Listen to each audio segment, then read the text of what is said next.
السلام عليكم ورحمة الله وبركاته. ازيكم حبايبي؟ عاملين ايه؟ يا رب تكونوا بخير ان شاء الله. النهارده بمناسبة شهر رمضان، كل سنة وانتم طيبين. هنعمل مع بعض الفول المدمس في البيت، وهنتكلم على خطوتين اتنين بس. لو احنا عملناهم هنخلي الفول بتاعنا يستوي في اقل من نص ساعة، ولا بقى هنقعده بالساعة والاتنين ولا حاجة خالص، ولا نستهلك غاز كتير ولا أي حاجة من دي خالص. أول حاجة نسمي الله ونصلي على الرسول ويلا بينا نبدأ على طول. أنا عندي هنا نص كيلو من الفول. طبعا تقدر تستخدمي أي نوع فول، فول مستورد، تستخدمي فولة كبيرة، تستخدمي فول مدمس صغير، الفولة لونها أبيض، الفولة لونها أحمر، أي نوع فول تقدري تستخدميه. بس عندنا اول حاجة عايزين نعملها ان احنا ننقي الفول وننقعه في مية من بالليل. يعني مثلا انا هسويه النهاردة، من امبارح بالليل ابدا انقعه كده في مية بحيث ان الحباية بتاعته تنفش كده، وتكبر معايا، والتجرميزه اللي فيها دي تبدا تفك معايا شويه. وطبعا واحنا بننقي الفول لو لقينا حبايه مكسوره ولا حاجه اللي هي مبقاش عليها قشر، ده عادي خالص، مفيش اي مشكله. بس لو في حباية مثلا مخرومة، حباية لونها أسمر كده مسوسة، مثلا في بعد فولة ممكن تجيبيه تلاقيه فيه فولة مسوسة ولا حاجة، ده لازم نشيله ونتخلص منه.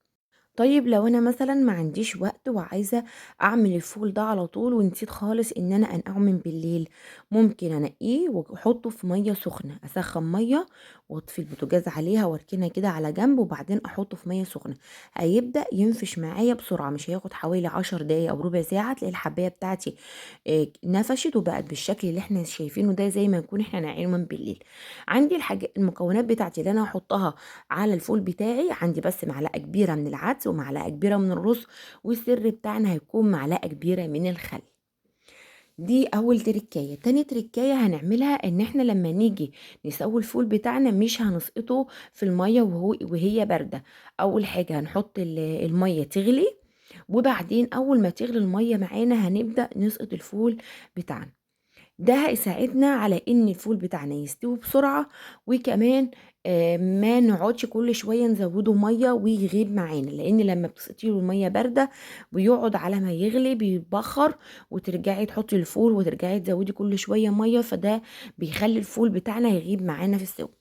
بعد بقى ما انزل الفول كله كده، هبدأ انزل بقى معلقة كبيرة من الرز زي ما قلت لكم، ومعلقة من العدس، ومعلقة من الخل.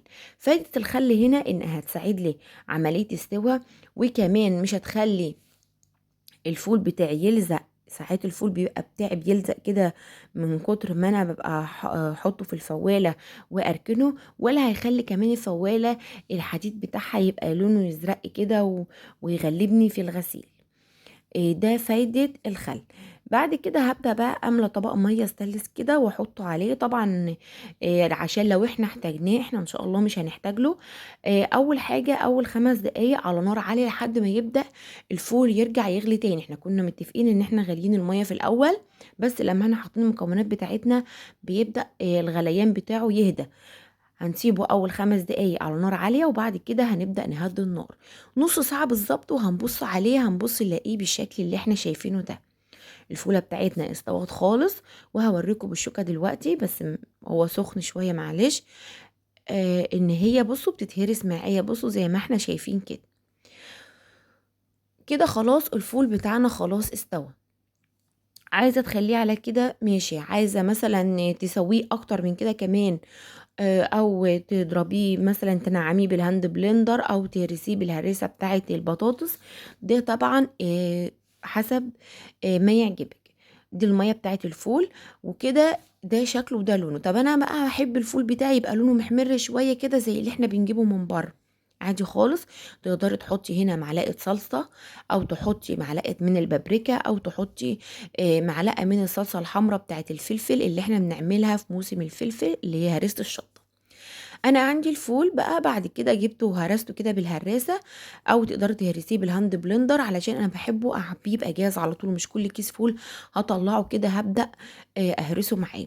عندي هنا كوبايه او طبق اي حاجه كده اعرف احط فيها الكيس بتاع الفول، انا هعبيه في اكياس عشان ما ياخدش مساحه في الفريزر. وبعدين ابدا اعبي على قد المره اللي انا عايزاها. انا عايزاه مثلا كميه كبيره، عايزه كميه صغيره شويه، فطبعا الكميه اللي تعجبك. انا عبيته هنا على قد المره. الفول بتاعي عمل لي 8 اكياس. هو عمل لي 7 اكياس، والكيس التامن انا عملته وحطيته في طبق. الكيس ده انا بشتريه هنا من بلدي بالكيس ب5 جنيه، وانا كنت جايبه الفول ده جايباه ب16 جنيه، لاني جايبه فوله من اللي هي المستورده الكبيره اللي زي ما احنا شفناها في الاول. شوفوا بقى انا وفرت قد ايه، وما خدتش غاز كتير، وما خدش مكونات معايا كتير. في ناس بتحط طماطم، وفي ناس بتحط توم، وفي ناس بتحط بصل وحاجات زي كده. لا، انا ما بحبش اعمله كده، انا بحب اعمله بالطريقه دي. وبعد كده ابدا وانا بقدمه انكهه بالطعم اللي انا عايزاه مثلا ببصل وطماطم، عايزاه بتوم بطشه، زي ما يعجبني. عايزاه مثلا اعبيه صحيح وبعد كده ابقى اهرسه وانا بعمله عادي خالص، دي في ايديا. لكن انا بحب اعمله كده، وبعدين اقدمه بالشكل اللي انا عايزاه. هبدأ بقى اعبي معايا الكمية كلها زي ما احنا شايفين كده، وبعدين ابدأ احتفظ بها في الفريزر. تقدري ما تحتفظيش بيه في الفريزر، تقدري تحطي الفوالة يقعد معانا لمدة 5 ايام على رف التلاجة، بس ناخد بمعلقة ناشفة.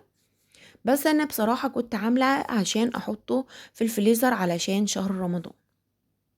طبعا احنا عارفين رمضان بيحتاج ان احنا نبقى مجهزين الحاجة بتاعتنا من قبلها، بحيث ان احنا نتفرغ للعبادة عندنا، ويكون عندنا وقت ان احنا ندي ربنا او ندي لنفسنا احنا عبادة في رمضان وناخد ثواب.